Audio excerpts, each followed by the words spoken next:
Good morning and welcome to the program. On today's show, we'll be looking into the lives of Indigenous and non-Indigenous Australians. What are the major influences that affect the lives of these people? There are many factors that influence and contribute to the socioeconomic status of all Australians, but today we will discuss and consider why there is a divide and how we can make the quality of life for both of them the same. A major impact on this topic is education and the influence this can have on a person's life. We identified the reason how education can be linked to future employment and why it plays a vital part in our society.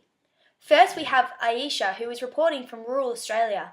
So Ayesha, what can you tell us about the Indigenous Australians' education and lifestyle? Thanks, Teale. The Australian aspiration of living a comfortable and full life requires us to value income, employment and education.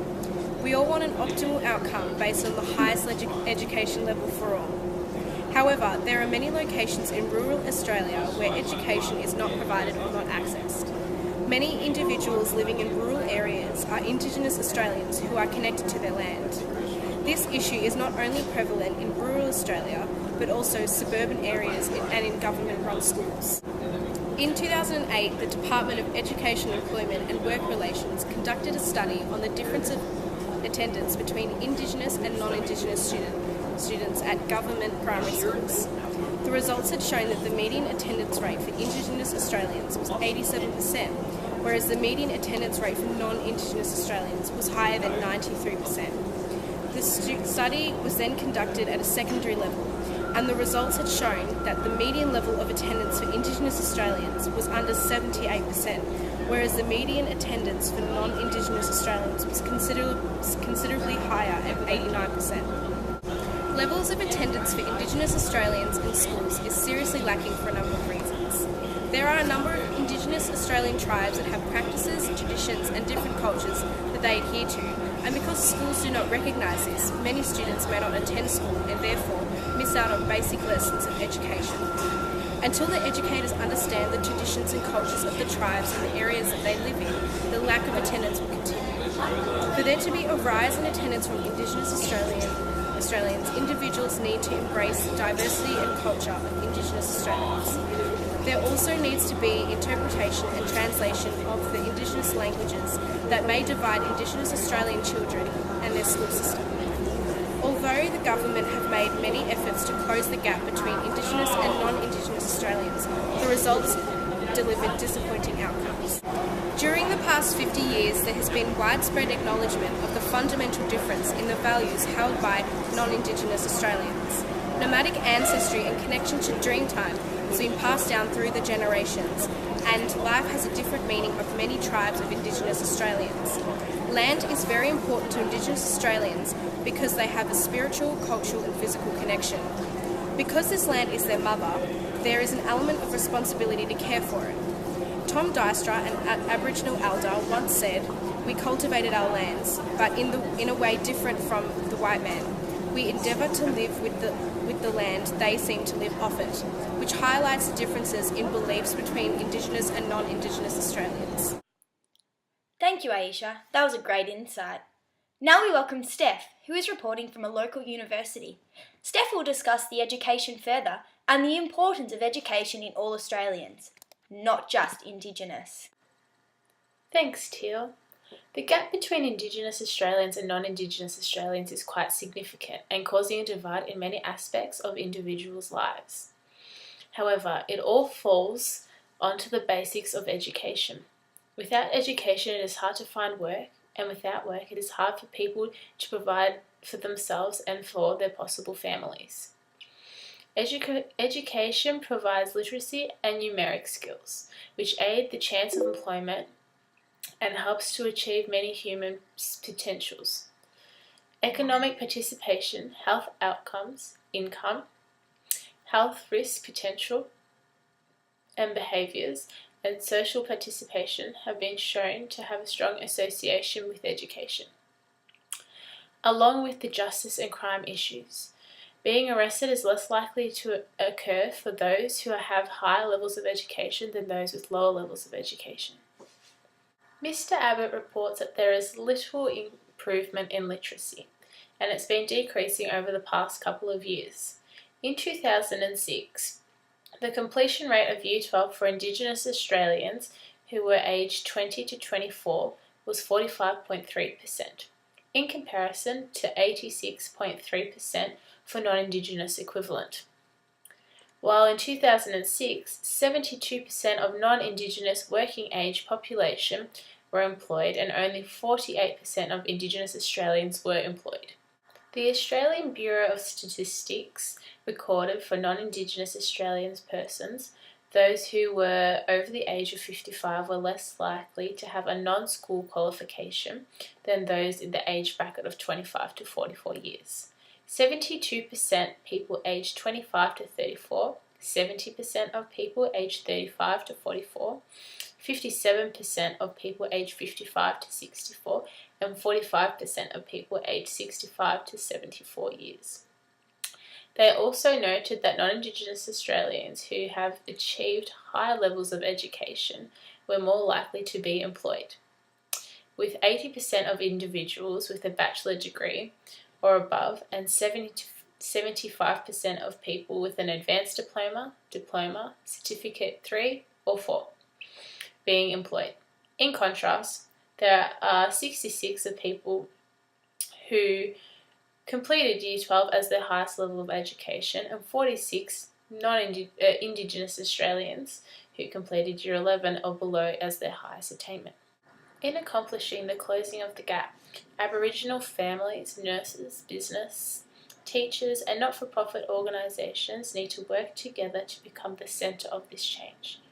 Regulations and laws should not be passed down the hierarchy of command, but instead community should be encouraged to work together to not only give themselves and their kids a better future, but to also set up a brighter future for the generations to come.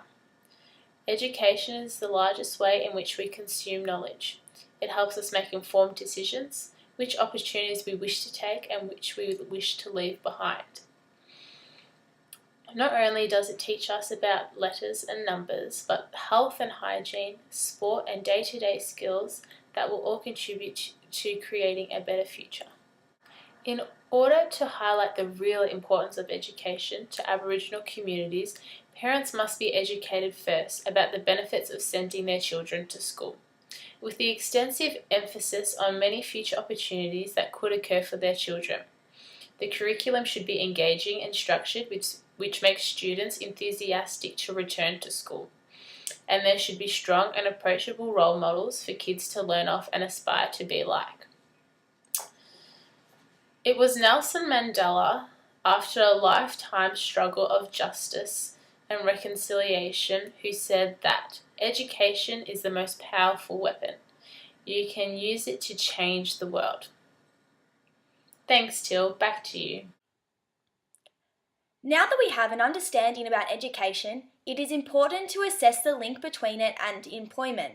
Employment is a socioeconomic expectation that allows people to be a valued member of society. These factors are fundamental to a person's success in life and how they are able to support themselves. Education and a lack of can influence a person's ability to get a job. This is an issue for all Australians, Indigenous and non-Indigenous. The difference in the two's ability to be employed is a vital determinant that separates the quality of life available to them. Amy, how are these factors influenced by one another? A person's ability to be employed is factored by their social economic status. This role is important by determining whether or not a person has the same opportunity as others. The opportunities available to non-Indigenous is the expectation of education and having a good paid job, whereas for non-Indigenous their values are based on land meaning, education, and employment does not play a vital role in their society. The link between education and employment is significant in non-Indigenous lives as the expectation from family and society is expected. The influences of education can be seen in the rates of unemployed and employed Australians.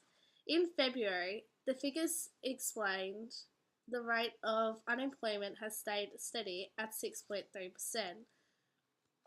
whereas the increase in non-Indigenous and Indigenous Australians attending education has increased, so that the employment rate of Australia with full-time work has increased to over 11 million.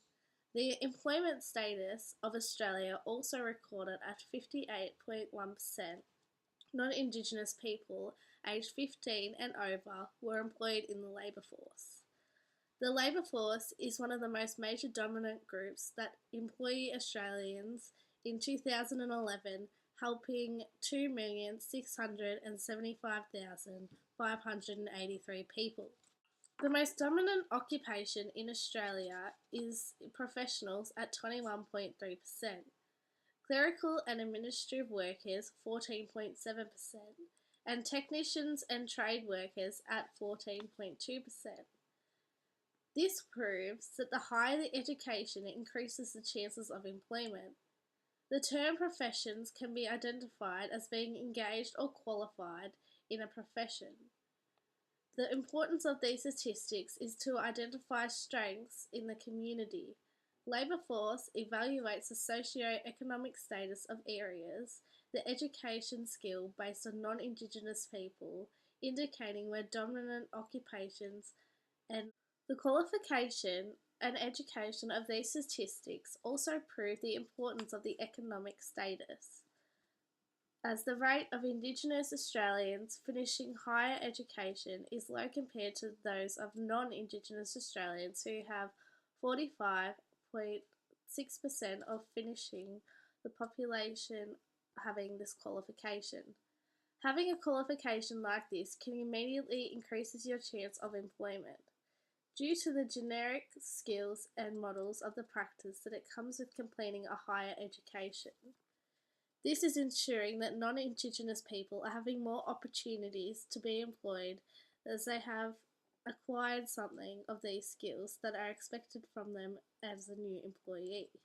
In a new study, it was also found that the reality of a higher education can be linked to employment was influenced by the development of a person's employability.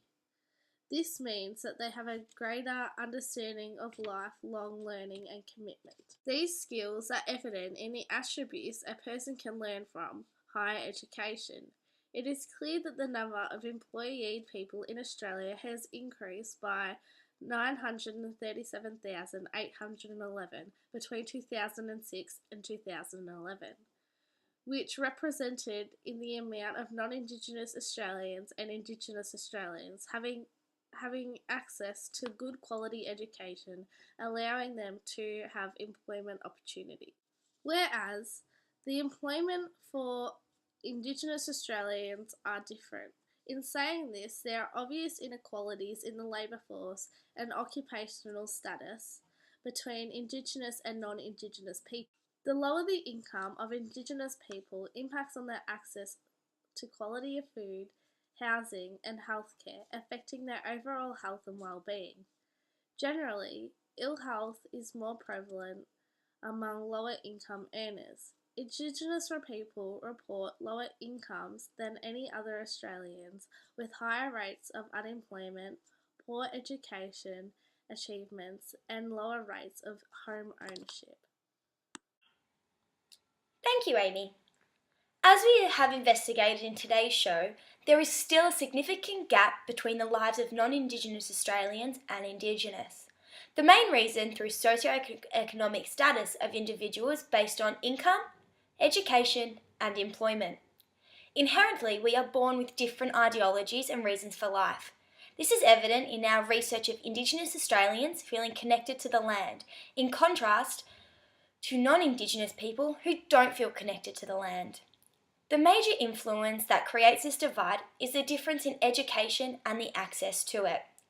The opportunities of having the experiences of higher education are differences affecting the two's ability to be employed. As the increases in people completing higher education develops, we see the effect this has on people who are not able to be educated, and the divide between the two will only get larger. The want to be employed is affected by education, and without education, a person may struggle to be employed.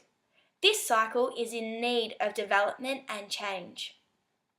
The only way to make this divide smaller is with education. Education is the key to employment and the key to creating a nation that is not segregated, but a nation that has opportunities for all. Thank you for joining us, and tune in next week for an exclusive report with the Ministers of Education and Employment, who are having a debate on whether or not this is an important thing that needs to be changed in our society. Thank you. Goodbye.